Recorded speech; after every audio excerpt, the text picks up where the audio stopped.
moving over to our special analysis that we're doing right now on the European stock markets. So I always, talk about how I look at market correlations and how important that is. I say it in FutureSpeak all the time as I look at 24 different futures contracts and talk about how those markets work together.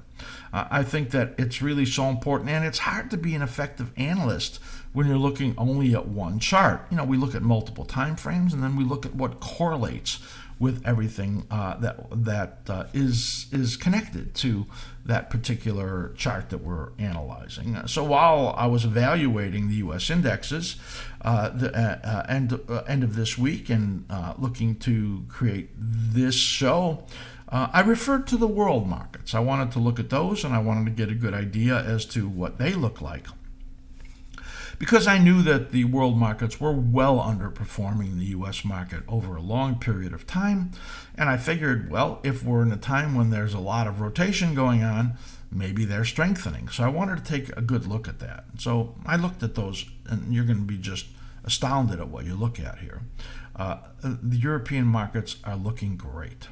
And this coincides with our analysis that, well, the equity market here in the U.S. is likely to hold up into January. Well, I'll show you. We're looking for a minor dip in December, but then rallying again into sometime in January, maybe even into early February.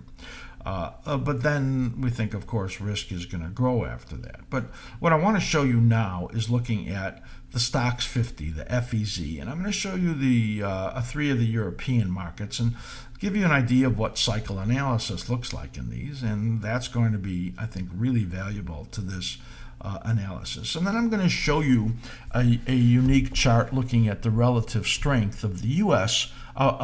Market to the European markets. The FEZ is the STOXX 50, and we're going to start out right there as we look at FEZ.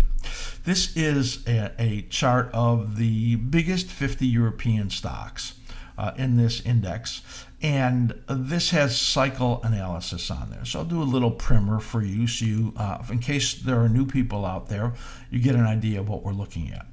On the bottom here are cycle brackets. This is just a drawing tool in here that helps us understand the rhythms in the market.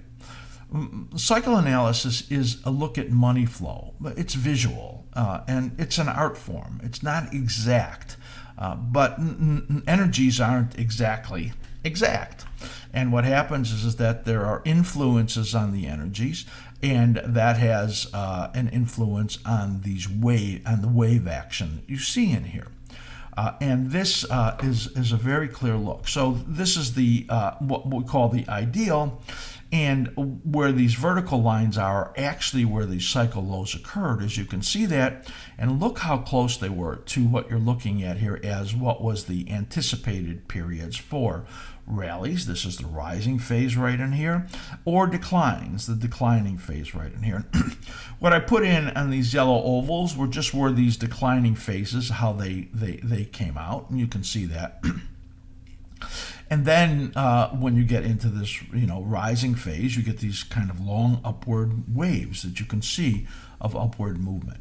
You're also looking at a 34-week moving average that when it turns, it helps you with understanding the cycle condition and the momentum condition. And you can see right over here that turned up right at this point and then turned down, and you can see it's turning up right now. So let's get a little closer look in here and get an idea. So what we're looking back into now is back to 2016, and you can see these beautiful rhythms. And note the diamond top right in here. A diamond top is a megaphone, and then an opposite triangle that you can see right in there. And that made the diamond top, and then this cycle was negative. Then you had a positive cycle and one that broke down. Now you have a positive cycle again, and we put some projections in here. So what you're looking at here is this cycle low right at this point, and then the cycle low right at this point. What is the length of these cycles? Well, cycles are measured from low to low, and that gives you the length. And this is a period of 32 weeks. Now in here are some smaller cycles. You could see this little half cycle right in here. There's also a little half cycle right in here. And generally when that half cycle and the dominant cycles, we call it, are moving up together, you get your biggest upside moves. And here we are right over here, only 3 weeks into this advance. We have already moved out above this key level right here. So when you break out above a last cycle peak, you are confirming a very bullish condition. And we did that only 3 weeks into this advance. That leaves a long time to rise. I'll show you a little bit more about that in some of these other charts. But this you could see under hitting the 61.8% fib extension, we would expect this to take you out to about mid-January. If it was an even more bullish condition, that green projection we have takes you up to the fib extension target zone, which actually gets you out into February sometime. And based on what the lengths of the rallies are on average, that does make some sense. So you can see in here, looking at the European markets and looking back for quite a ways, these rhythms just keep coming and coming as you go back all the way here to 2015. And this is just spectacular. And you get a very, very good sense for the market condition as you look at this, with momentum turning up right over here early in this rise and a lot more to go. So you would expect that this cycle would then appear on the European markets, because this is the STOXX 50, which is the heaviest weighted stocks. Let's look at EWU, which is the UK. And you can see in here what I have done is I've put in the FEZ. This is the dashed green line in here. And we have this, what we call a base cycle that formed. So you can see the cyclical action right in here. This dashed line is called a VTL. You can learn about VTLs in our cycle analysis workshop. Go to our askSlim.com, and there's an informative video in there when you look at workshops. And then when it broke the VTL, it just collapsed after that. Now what you have going on is this cycle that forms beautifully, and it bottoms in this buy zone right over here. And you could see that the actual cycle rhythms in the UK market pretty much match the FEZ, and that of course makes sense. And this looks to me like, you know, you're headed up here into this January-February period, and this is a very, very strong chart when you look at that. So beautiful condition that you see in here. Momentum also turning up right over here. One of the important things that we look at is the 34-week moving average, and most cycles move up and down through it, or when they're really far away from it, it acts like a magnet and gets you back up to it, as you could see here.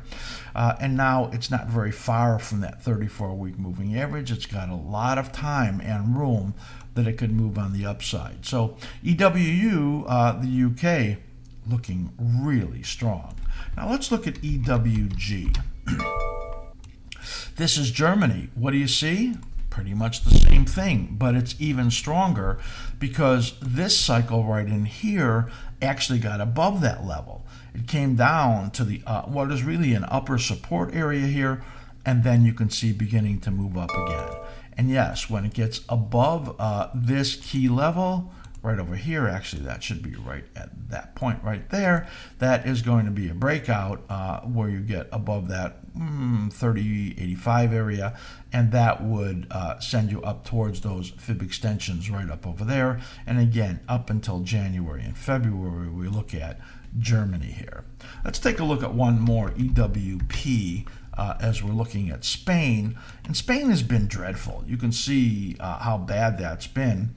And now you have that, again, a basing cycle right on here. You can see how it tracks the FEZ very closely and exploding to the upside on here. I didn't put any projections, but you can see, based on what we're looking at, it is really, really looking strong.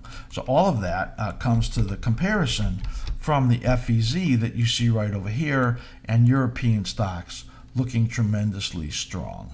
Now, also when I look at Italy and France, they're pretty much the same. No reason to show you redundantly how that is. But interestingly, Canada and Mexico have very similar phasing, and those stocks those ETFs for those countries look also very strong. So I want to show you a little bit different chart right here that I think is going to be valuable to this discussion. And you can see as I switch over to a relative strength comparison. So I'm looking at FEZ again, and these are those cycles. And on the bottom here is the relative strength relative to the S&P 500. And we're looking at a weekly chart, and this goes all the way back here for over a year, certainly, and you have what is a 1 year downtrend in relative strength. This has been the strong U.S. stock market that has continued to move up while you have not been able to get spectacular upside moves in the European markets. But something really looks like it's about to change, because you're getting, when you're early in this rise like we are right over here, 3 weeks into that, and now you're getting up to this where it looks like it's breaking out just barely above that downtrend in relative strength. This to me says that the U.S. market is going to underperform the rest of the world, at least these other, the European stocks that we're looking at, and maybe even Canada and Mexico, based on what we see in here. So that makes sense, because the energy markets and the metals markets are strengthening significantly. And if that's the case, then the natural resource countries like Mexico and Canada are going to do better. And that's what we see in here kind of setting up. So the case I'm making when I look at this is really that the market is telling us that the U.S. market is not really the place to be if you want to be investing. So we're talking about looking out over the next 1 to 3 months, and I would say at least into mid-January to early February, that we see the likelihood of these markets rising and the U.S. market not doing as well, and maybe even faltering at the time that these equity markets are doing better. So it's hard to look for much of a decline in the U.S. markets when we see this. And when I say faltering, I've been talking about range bound. That's what I think we're going to see in the U.S. is a more range bound action compared to what we're seeing in these other markets. And certainly we look at what is a very, very improved picture for Europe and some of these other countries that we're looking at. So I wanted to show you that. I thought it was very valuable information, and you got a good idea about our cycle analysis. Again, please do go to askSlim.com to the workshop tab and watch the video there and read the explanations, and you'll get a good sense of what our workshop is like. And there's a table of contents there that shows you the 20 videos that are included. It's like 15 hours of training that we give you in that workshop. So that is a look at the European markets, FEZ, and comparing that to the U.S. market.